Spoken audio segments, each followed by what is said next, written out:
Salut la peuplade, ici Lundystrife et bienvenue dans cette vidéo où je vais vous présenter de l'impression 3D comme je vous l'avais promis. Alors effectivement cette vidéo aurait dû sortir Comme je vous l'ai promis. Comme je vous l'avais promis. Comme je vous l'ai promis. Tu t'écouteras, t'as dit comme je vous l'ai promis.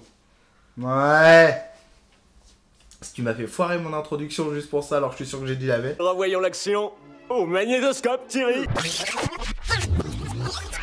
Comme je vous l'avais promis. Promis.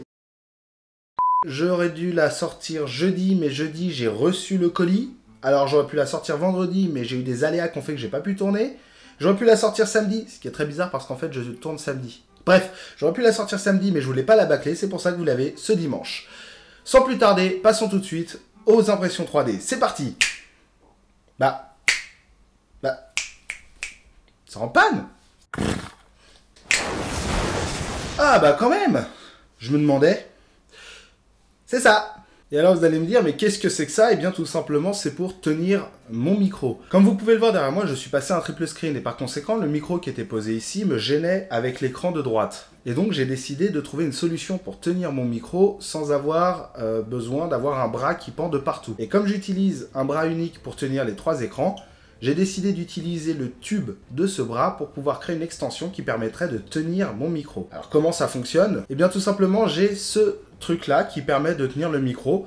Vous écartez, vous mettez votre micro dedans et tout simplement ça tient. J'ai donc récupéré l'arceau avec le petit embout que voilà. Ce petit embout qui possède un trou de vis de 6 mm. J'ai donc créé, puisque ce modèle là c'est moi qui l'ai fait en 3D, c'est moi qui l'ai fait avec le logiciel. Je suis hyper content, même si un gamin de 6 ans qui a jamais utilisé un logiciel de 3D aurait pu faire exactement la même chose, voire même mieux. Ici j'ai fait une encoche qui correspond à ça, il suffit de le glisser dedans. Une fois qu'il est glissé de cette manière, eh bien vous avez l'autre côté qui vient s'emboîter. Ici il y a une partie creuse qui permet de se poser sur le tube. Bon, comme ça suffit pas pour tenir, puisque si je lâche, ça se sépare en deux.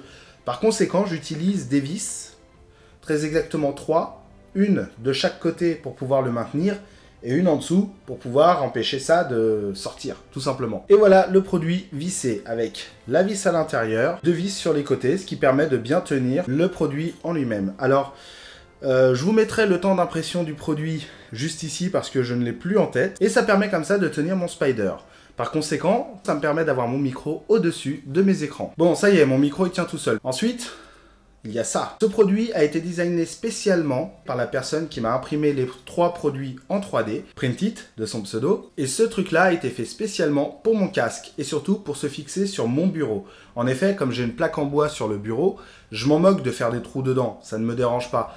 Donc, j'ai décidé de visser mon support micro bien sûr, mon support casque, à mon bureau. Et pour ça, j'ai demandé de base d'avoir 3 trous pour pouvoir le visser dedans. De plus, ici vous pouvez voir qu'il y a un petit aimant. Alors c'était pas prévu à la base, j'ai juste eu l'idée par la suite pour éviter qu'il ne glisse, puisque les arceaux du casque sont eux en métal, donc aimantables. J'ai décidé de le mettre, de le rajouter par la suite. Mais bon, c'est quelque chose qu'on aurait pu aussi designer de base pour avoir un trou pour faire passer cet aimant. Et pourquoi est-ce que j'ai demandé cette pièce-là? Eh bien tout simplement parce qu'à nouveau à cause du triple screen, je suis gêné pour l'ancien emplacement de mon casque. Le casque était derrière l'écran, c'était assez dérangeant parce que comme il poussait l'écran, de temps en temps ça désaxait l'écran par rapport à l'axe que j'ai mis. J'ai donc par conséquent demandé à mon ami de me designer cette pièce-là pour pouvoir venir dans l'arceau du casque pour le tenir. Tout simplement. Et cette pièce-là est vissée à mon bureau. Bien, à présent que mon micro tient, vous ne voyez toujours pas car il est derrière ma tête, et que mon casque tient, eh bien, il me manquait une dernière petite chose qui me gênait sur mon bureau.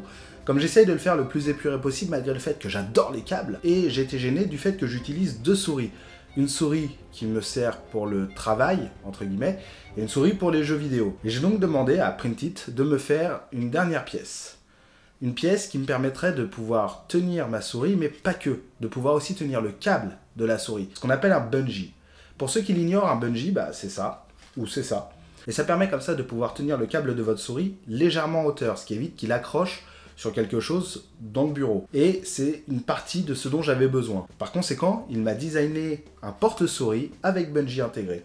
Alors ce bungee n'est pas flexible, mais déjà entièrement suffisant pour ce dont j'ai besoin. Il a été designé entièrement à la main, copié de rien du tout. C'était une des choses que je voulais, avoir des choses qu'on ne trouvait nulle part ailleurs. Et donc ce produit-là a été designé de ses mains, ce qui m'a permis d'avoir un objet unique. Alors il y a eu quelques petits soucis de défaut, mais ça sera corrigé par la suite lorsque j'aurai retrouvé mon green stuff de maquette. Ce porte-souris est un peu universel. En effet, le bocal est assez large, ce qui permet de mettre n'importe quelle souris, et le bungee, qui est le petit passage pour le câble, lui est assez universel aussi. Et il est massif, vous vous rendez pas compte, mais il est giga massif. Et voilà ce que ça donne avec ma souris à l'intérieur. Et même en étant massif, il est léger. Donc le câble passe ici. J'en tire un peu plus, bien entendu. Ça me permet comme ça d'avoir une souris qui ne se balade pas sur le bureau, qui est rangée sous mes écrans. Et lorsque je veux l'utiliser, eh bien, je n'ai juste qu'à prendre ma souris et mettre la souris de travail dedans. Comme ça, ma souris de travail ayant déjà un bungee, eh bien celui-ci a maintenant son propre bungee.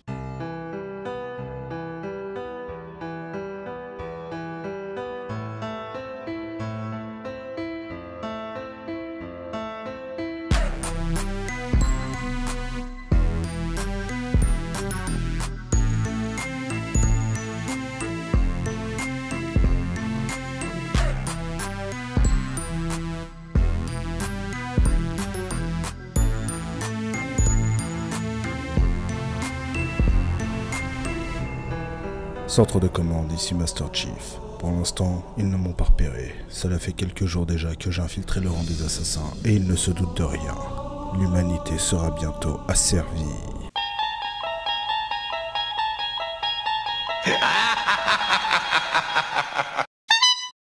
Et voilà mesdames, mesdemoiselles, messieurs, c'était juste une petite vidéo pour vous présenter des objets en 3D qui ont été modélisés par un ami et par moi-même d'ailleurs, et qui ont été imprimés donc par cet ami. Vous pourrez retrouver les liens des produits sur Thingiverse dans la description. Si cette vidéo vous a plu, n'hésitez pas à mettre un pouce en l'air, à vous abonner, à m'écrire un commentaire pour me dire combien vous m'aimez, parce que ça me fait toujours plaisir. Et sur ce, mesdames, mesdemoiselles, messieurs, je vous souhaite à tous de passer une bonne journée, une bonne soirée, une bonne nuit, en fonction de l'heure à laquelle vous regardez cette vidéo. Ciao!